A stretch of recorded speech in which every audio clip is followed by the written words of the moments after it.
이번 영상은 넷플릭스를 통해 볼 수 있는 드라마 악연의 4화부터 6화까지의 스토리와 결말 등에 대한 이야기를 해보는 영상입니다. 재밌게 봐주시고 구독과 좋아요 부탁드립니다.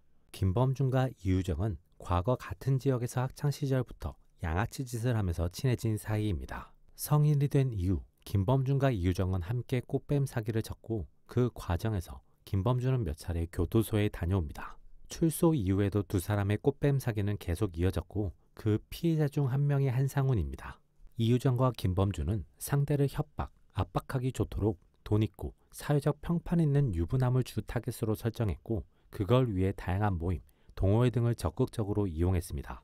그리고 상대를 한산한 곳으로 유인해서 하룻밤을 보내고 그곳에서 상대를 협박해서 돈을 뜯어냈습니다. 이유정과 김범준은 한상훈에게도 같은 방식을 활용하려고 했지만 김범준에게 변수가 생기면서 새로운 계획을 진행하게 됩니다. 김범준과 장기룡은 교도소에서 서로 알게 된 사이입니다. 출소를 앞둔 김범준은 장기룡의 깡과 행동령을 통해 나중에 일을 함께 하자며 연락처를 남겼습니다. 출소한 장기룡은 박재영의 의뢰를 받고 자신과 함께 일할 파트너로 김범준을 섭외합니다. 김범준은 장기룡의 의뢰를 받고 함께 하기로 합니다. 박재영 아버지의 실제 보험금 액수 등을 알아낸 것도 김범준입니다. 장기룡과 김범준은 함께 박재영의 아버지 박동식의 사고를 만들어냅니다. 하지만 목격자가 생기는 바람에 변수가 생기면서 자신들의 범행을 일단 숨기기로 합니다. 김범준은 장기룡에게 자신이 뒤처리를 하겠다고 나서고 김범준은 이유정과 결탁해서 한상훈에게 모든 것을 뒤집어 씌우고 협박하기로 합니다. 김범준은 한상훈을 협박해서 돈을 뜯어내는 데 성공했지만 결과적으로 발각되면서 한상훈을 처리하려고 했습니다. 그 과정에서 한상훈에 의해 이유정이 살해당하고 김범준은 한상훈을 살해하며 한상훈과 이유정 모두를 암매장합니다. 하지만 그 과정이 한상훈의 아내에게서 불륜조사 의뢰를 받고 한상훈을 미행하던 무해기에게 발각되면서 경찰에게 신고당합니다. 그리고 김범준은 지명수배되고 쫓기게 됩니다. 김범준은 자신을 향한 추적을 쉽게 피할 수 없을 것이라고 생각하고 당황하는데 그때 자신에게 희망이 될 수도 있는 연락을 받게 됩니다. 장기룡은 자신이 경찰의 추격을 받기 전에 밀항하기 위해서 박재영에게 돈을 요구합니다. 박재영은 자신이 장기룡에게 휘둘리는 상황이 싫어서 장기룡으로 인해 꼬인 상황이 싫어서 그리고 돈을 나눠줄 생각이 없어서 장기룡을 죽이기로 결심합니다. 박재영은 자신이 장기룡을 죽이고 상황을 꾸미면 자신은 무사히 보험금을 받을 수 있을 것이라는 기대를 하게 됩니다. 박재영은 자신이 무시하던 장기룡에게 당하고 끌려다니는 자신의 모습에서 벗어나 장기룡에게 우위에 서는 그를 살해하는 순간을 기대하며 몇 차례 시뮬레이션까지 해봅니다. 하지만 장기룡은 그보다 먼저 김범준과 합류했고 김범준을 통해서 박재영이 순순히 돈을 줄 리 없다는 이야기를 이미 들었습니다. 그리고 박재영이 차에서 무언가를 연습하는 모습을 봄으로 인해 박재영의 계획을 눈치챘고 역습에서 박재영을 역으로 포박하는 데 성공합니다. 장기룡은 자신이 도주할 돈을 뜯어내기 위해 박재영을 고문, 협박하려고 합니다. 경찰의 추적을 피해 뒤늦게 현장에 도착한 김범준은 박재영이 자신과 키가 비슷하다는 것을 이용해서 박재영의 신원을 알아볼 수 없게 살해하고 자신이 박재영의 신원을 가지기로 결심합니다. 그걸 위해 방해되는 장기룡을 살해하고 박재영의 신원을 알 수 없게 박재영을 묶어둔 채 박재영의 몸에 휘발유를 가득 뿌리고 불을 지릅니다. 그리고 박재영의 지갑과 소지품을 챙기고 자신의 신분증과 지갑을 현장에 놔둬서 자신이 죽은 것으로 위장합니다. 하지만 현장에 김범준이 예상하지 못한 가스통이 있었고 화재로 인해 가스통이 폭발하면서 김범준은 현장을 빠져나가지 못하고 불길에 휩싸이게 됩니다. 병원에서 치료를 받고 의식을 되찾은 김범준은 자신을 박재영이라고 이야기합니다. 박재영이라는 이름에 놀란 이주연은 박재영을 향한 복잡한 감정을 느끼며 박재영을 살해하고 싶은 충동을 느낍니다. 그리고 자신이 이 감정을 가져도 되는지 실행해도 되는지 확인하기 위해 우연히 알게 된 무해기억에게 박재영의 과거 조사를 부탁하게 됩니다. 이주연은 고등학생 시절 성폭행을 당한 적이 있습니다. 주동자는 이유정으로 자신이 바랬던 학교 모델 자리를 빼앗겼다는 이유였습니다.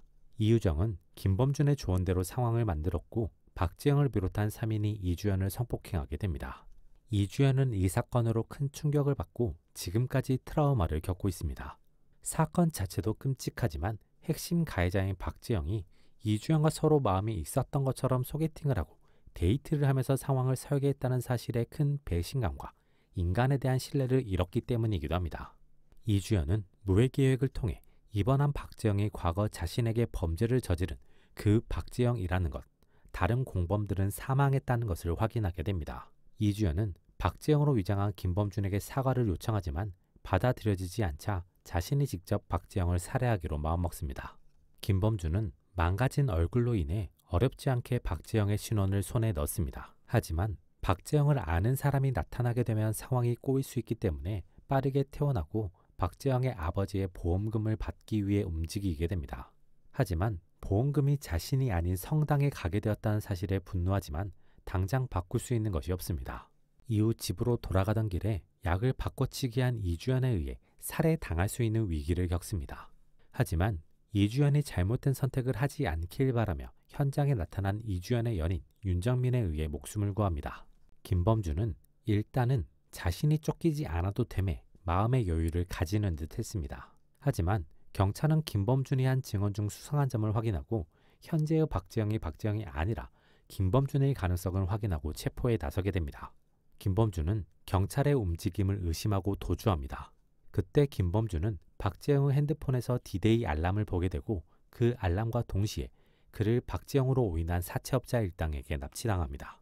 김범준은 사채업자들에게 납치당해 장기 적출을 위한 수술장으로 끌려가게 됩니다. 김범준은 자신이 박재영이 아니라 김범준이라고 계속 읍소해보지만 하필 자신의 장기 적출을 담당하는 이가 윤정민이라 말이 통하지 않습니다.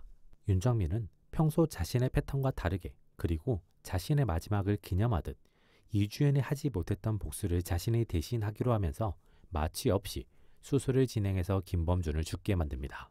이주연은 박재영의 생사와 상관없이 마음의 여유를 얻게 됩니다. 자신의 과거를 그대로 받아들여주는 윤정민을 통해 그리고 지금까지 잘 살아왔던 자신을 통해 얽매이지 않아도 됨을 느끼면서 편해지고 박재영도 과거의 사건도 내려놓게 됩니다. 극에 등장한 메인 악당들의 사망으로 종결되는 엔딩입니다. 범죄를 끊임없이 일삼았던 김범준은 자신이 만든 화재로 화상의 고통을 겪는 것은 물론 산채로 해부당하는 고통으로 가득 찬 결말을 맞이합니다. 평생 양아치로 살았고 보험금을 노리며 아버지를 사망하게 만든 박재영은 산채로 불타 죽는 결말을 맞이합니다. 이유정은 자신이 깔보던 한상훈에게 살해당하며 한상훈은 자신이 복수심에 눈멀어 한 행동으로 인해 사망하게 됩니다. 장기룡은 자신이 믿었던 김범준에 의해 배신당하며 사망하는 순간은 허무하게 시신은 꿰뚫리고 불에 타며 처참한 최후를 맞이하게 됩니다. 피해자였던 이주연은 복수를 실행하지 않음으로써 인정받고 내려놓음으로써 평안을 얻게 되고 새로운 시작으로 나아가게 됩니다. 특징적인 점은 피해자들의 피해 복구는 되지 않는다는 것입니다.